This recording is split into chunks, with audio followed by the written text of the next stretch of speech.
ನಮಸ್ಕಾರ, ಕಲರ್ಫುಲ್ ಅಡ್ಡಾಗೆ ಸ್ವಾಗತ. ಜೀ ಕನ್ನಡ ವಾಹಿನಿಯಲ್ಲಿ ಪ್ರಸಾರವಾಗುತ್ತಿರುವ ಕರ್ಣ ಎಂಬ ಹೊಸ ಧಾರಾವಾಹಿಯ ಬಗ್ಗೆ ಸಂಪೂರ್ಣವಾಗಿ ಈ ವಿಡಿಯೋದಲ್ಲಿ ತಿಳಿಯೋಣ. ಕಿರಣ್ ರಾಜ್ ರವರು ಕರ್ಣ ಎಂಬ ಹೊಸ ಧಾರಾವಾಹಿ ಮೂಲಕ ಮತ್ತೆ ಕಿರುತೆರೆಗೆ ಕಂಬ್ಯಾಕ್ ಮಾಡಿದ್ದಾರೆ. ಇನ್ನು ಶ್ರುತಿ ನಾಯ್ಡು ರವರ ನಿರ್ಮಾಣದಲ್ಲಿ ಈ ಹೊಸ ಧಾರಾವಾಹಿ ಜೀ ಕನ್ನಡ ವಾಹಿನಿಯಲ್ಲಿ ಮೂಡಿ ಬರಲಿದೆ. ಈ ಧಾರಾವಾಹಿಯ ನಾಯಕಿ ಯಾರಿರಬಹುದು ಅಂತ ನೋಡೋದಾದರೆ ಭವ್ಯ ಗೌಡ ರವರು ಈ ಧಾರಾವಾಹಿಯ ನಾಯಕಿ ಆಗುವ ಸಾಧ್ಯತೆ ಜಾಸ್ತಿನೇ ಇದೆ ಅಂತ ಹೇಳಬಹುದು. ಅದು ಕೆಲ ದಿನಗಳ ಹಿಂದೆ ಕಿರಣ್ ರಾಜ್ ಹಾಗೂ ಭವ್ಯ ಗೌಡ ರವರು ಜೋಡಿಯಾಗಿ ಒಂದು ಹೊಸ ಧಾರಾವಾಹಿಯಲ್ಲಿ ಕಾಣಿಸಿಕೊಳ್ಳಲಿದ್ದಾರೆ ಎಂಬ ಸುದ್ದಿ ಹರಿದಾಡುತ್ತಿತ್ತು.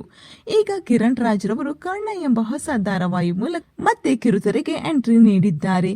ಸೊ ಭವ್ಯ ಗೌಡ ರವರೇ ನಾಯಕಿ ಆಗುವ ಸಾಧ್ಯತೆ ಜಾಸ್ತಿ ಇದೆ. ಇನ್ನು ಸೋಷಿಯಲ್ ಮೀಡಿಯಾದಲ್ಲಿ ಕೆಲವರು ಕಿರಣ್ ರಾಜ್ ರವರಿಗೆ ರಂಜನಿ ರಾಘವನ್ ಜೋಡಿ ಆಗಬೇಕು ಅಂತ ಹೇಳುತ್ತಿದ್ದಾರೆ.